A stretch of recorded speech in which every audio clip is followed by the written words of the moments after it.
Hello friends, welcome in banking master. Friends, अपने पिछले video में मैंने आपको एसबीआई फोकस्ड इक्विटी फंड के बारे में बताया था। तो अगर अभी तक आपने उस वीडियो को नहीं देखा है तो उसे आप नीचे डिस्क्रिप्शन या आई बटन पर जाकर देख सकते हैं।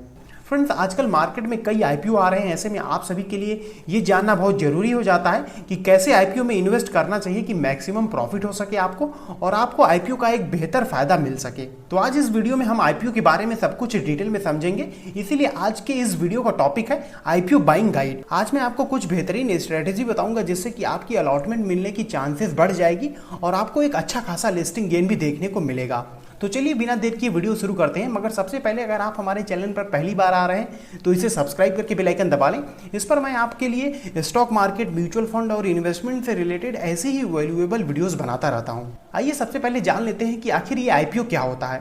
वैसे मैं आपको बहुत शॉर्ट में बताऊंगा कि आईपीओ क्या होता है ताकि वीडियो बहुत ज्यादा लंबा ना हो जाए। देखिए, जब भी किसी कंपनी को पैसे की जरूरत होती है और वो स्टॉक एक्सचेंज पर लिस्ट होना चाहती है तो उसे अपना आईपीओ लाना होता है। सबसे पहले इस आईपीओ के जरिए कंपनी स्टॉक मार्केट में लिस्ट होती है। इसमें कंपनी अपने कुछ फ्रेश शेयर इशू करती है और इन शेयर्स को कंपनी आईपीओ के जरिए इन्वेस्टर्स को बेच देती है और बाद में लिस्टिंग डे के दिन यही शेयर स्टॉक मार्केट पे लिस्ट हो जाते हैं और लिस्ट होने के बाद अब इन्वेस्टर्स कंपनी के शेयर्स को खरीद बेच सकते हैं। अभी इस कोरोना काल की वजह से बहुत सी कंपनीज की हालात खराब हो गई है और उन्हें पैसों की बड़ी जरूरत है, इसीलिए इस साल कई आईपीओज आ रहे हैं। अब चलिए बढ़ते हैं अपने मेन सवाल की तरफ कि आईपीओ में कैसे और किस आईपीओ में आपको इन्वेस्ट करना चाहिए।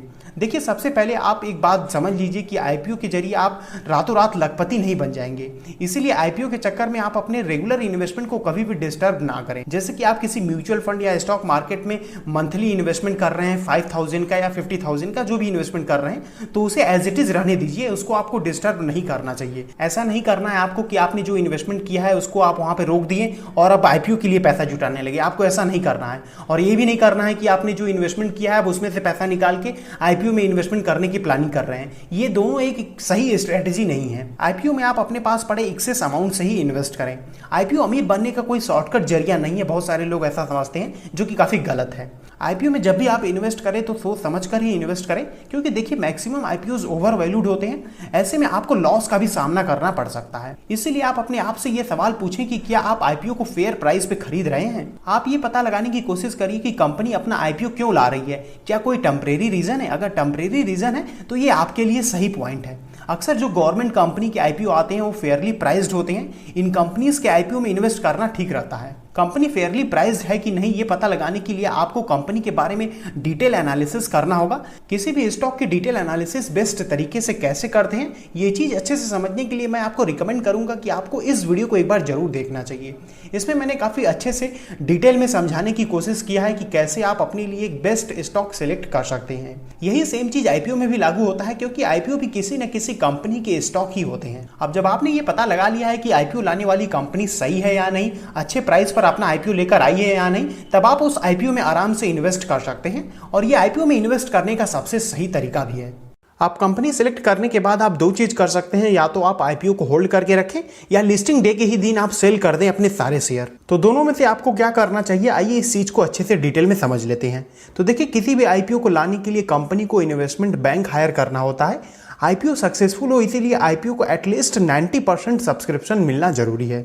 अब अगर आईपीओ को 90% से कम सब्सक्रिप्शन मिलता है तो आईपीओ फेल हो जाएगा और तब इन्वेस्टमेंट बैंक को ही कंपनी के सारे शेयर लेने होंगे जो आईपीओ के थ्रू इशू होने वाले थे।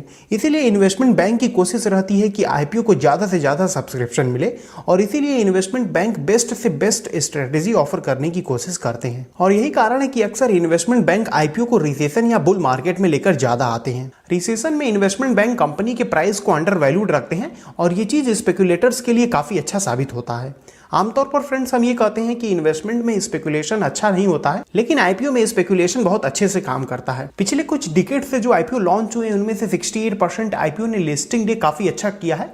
कभी कभी कुछ आईपीओ को होल्ड करके रखना काफी घाटे का सौदा साबित होता है। उन्हें लिस्टिंग डे के ही दिन सेल कर देना चाहिए।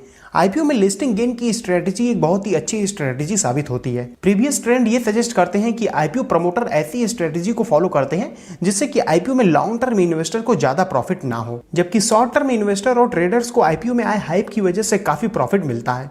कई बार बुल मार्केट में आईपीओ में इन्वेस्ट करना प्रॉफिटेबल भी साबित हो जाता है। बुल मार्केट में आए आईपीओस को काफी ज्यादा सब्सक्रिप्शन मिलता है और इसी कारण से आईपीओ बहुत ज्यादा ओवर सब्सक्राइब हो जाता है और कंपनी के शेयर की डिमांड भी बहुत ज्यादा बढ़ जाती है और बढ़ते मार्केट के कारण भी लिस्टिंग डे के दिन आईपीओ में हाई गेन की संभावना बढ़ जाती है। इसीलिए लिस्टिंग डे के ही दिन आईपीओ को कैश आउट कर लेना ही सही साबित होता है। कई बार कुछ लोग सिर्फ ग्रे मार्केट प्रीमियम को ही देखकर आईपीओ में इन्वेस्ट कर देते हैं कि ग्रे मार्केट प्रीमियम में आईपीओ का प्राइस अच्छा है तो चलो इसमें इन्वेस्ट कर देते हैं। ये सही नहीं है बिल्कुल भी। देखिए, ग्रे मार्केट कोई साइंटिफिक मेथड को फॉलो नहीं करता है, इसलिए आपको केवल ग्रे मार्केट प्रीमियम को ही देख के आईपीओ में इन्वेस्टमेंट नहीं करना चाहिए।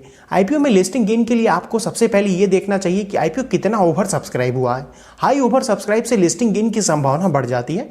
हालांकि ये 100% गारंटी नहीं है, ये एक स्पेकुलेशन ही है जो कि कभी कभी गलत भी साबित हो जाता है। इसीलिए जिस आईपीओ में बहुत कम सब्सक्रिप्शन हुआ है और वो ग्रे मार्केट प्रीमियम में उसका लिस्टिंग गेन भी कम दिख रहा है तो आप उस आईपीओ से दूर ही रहें। किसी भी आईपीओ में इन्वेस्ट करने से पहले आपको अपने आप से एक सवाल जरूर पूछना चाहिए कि क्या कंपनी अच्छी है और क्या आपको आईपीओ फेयर प्राइस पर मिल रहा है। अगर इन दोनों सवाल का जवाब हाँ है तो आपको ऐसे आईपीओ में जरूर इन्वेस्ट करना चाहिए।